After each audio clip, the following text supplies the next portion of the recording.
Masih bersama saya Rizka Devi dalam Kompas Aceh.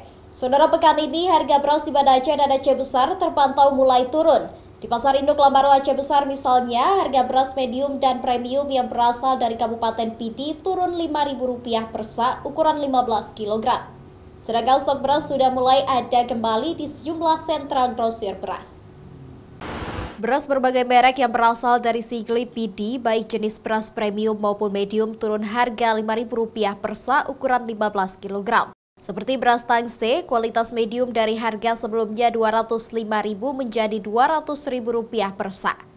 Sedangkan beras premium dari harga Rp215.000 turun menjadi Rp210.000.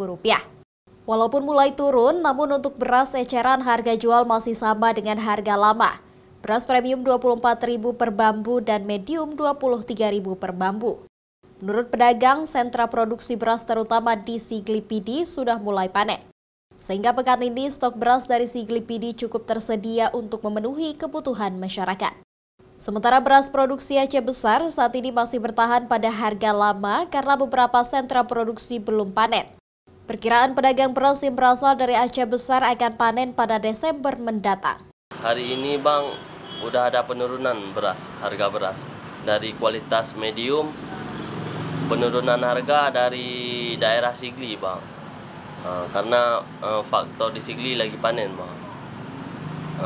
Kalau beras Aceh Besar belum ada penurunan, masih sama harga kayak minggu yang lalu Bang.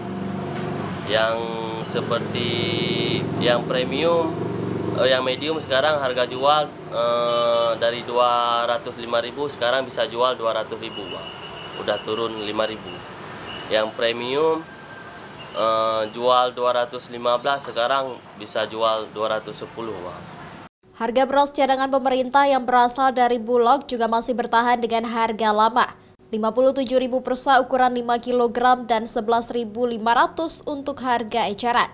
Pedagang berharap harga beras dapat kembali stabil seiring mendekati masa panen padi di sejumlah daerah terutama Aceh Besar. Mustajab, Kompas TV, Banda Aceh.